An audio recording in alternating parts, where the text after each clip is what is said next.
Welcome to Subramani. Let us say you want to accumulate 10 crores by the time you're 60 years of age. Does it look very difficult? I'm sure it does look very difficult because you think of 10 crores at the age of 60 very different from 10 crores at the age of 22. Here I am addressing the 22-year-old.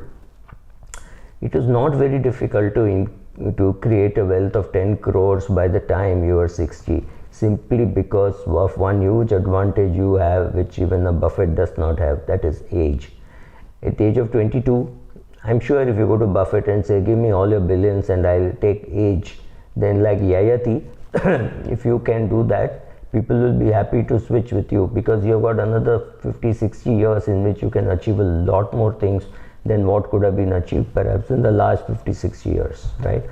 It's a more dynamic place. So let's cut all that and come to, can you achieve 10 crores by the time you're 60? The answer is yes. So assuming you're 22, 23, you're about to start your job or you have started your job and you can invest 8,000 rupees per month. This doesn't look to be very big a number because assuming you're earning well, maybe you're earning 8-9 lakhs a year. So wherever you live, whatever you spend, whatever taxes you pay, you will still be able to invest about 8,000 rupees per month. Now this 8,000 rupees can be in the form of an ELSS, it can be in the form of a top 100, it can be in the form of an index fund, I'm not getting, or it could be in a flexi cap, multi cap, as we have seen, because somewhere there will be data to say that small cap has done better than large cap, somewhere there will be data saying mid cap has done better than small cap and large cap. We do not know. As far as I am concerned, all this data is pretty useless, so it doesn't really matter. Invest 8,000 rupees per month, including an ELSS maybe, which is helping you towards your ATC.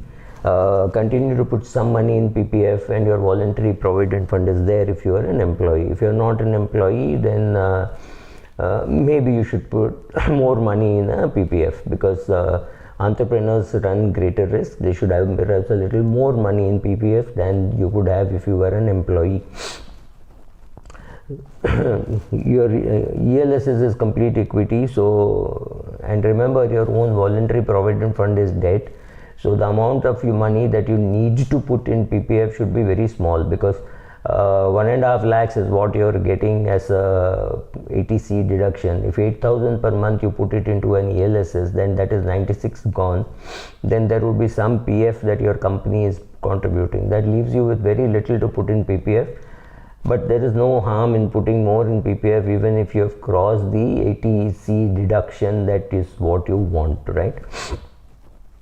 Start another, make it into 2-3 SIPs, including one which is a ELSS variety, which means you get your ATC benefit. In the others you don't get ATC benefit, but that will accumulate for a pretty long period of time. Will you get 18%? Will you get 12%? Will you get 9%? We do not know, but what you are seeking is a real return. Real return means the return that you are getting minus inflation. So when people come and tell you that, oh, those days we got 12% return in PPF, they're forgetting that the inflation would have been 12-13% also. So if inflation is 12% and you get a 12% return, it means you've got 0% return. It is 12 minus 12. So don't bother too much about how much you will get, kitna milega, should I buy this, should I do that, should I do an SIP in direct equity.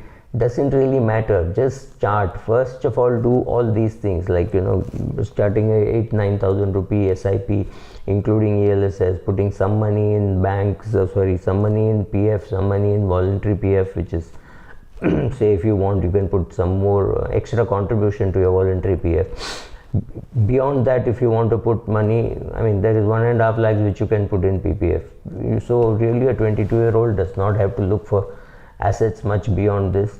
Postpone buying your house till you can make at least a 50% down payment. Don't go with a 5%, 10% down payment and be indebted to HDFC for the rest of your life. It's not worth the pain of taking up a job again. So you have a job, you've started earning, you're earning maybe 3 lakhs, 5 lakhs, 8 lakhs, whatever.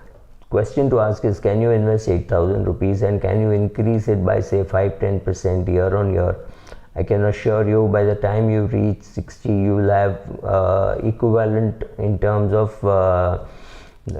10 crores, because if the inflation is very low then your return on equity also will be less. But if inflation is high and India is growing at a good pace, then maybe 10 crores is not sufficient. But start this SIP, do an top up SIP, which means every year it jumps up the amount that you're investing. Choose which funds to invest, and for most important thing, don't interrupt the compounding. That is far more important. Thank you.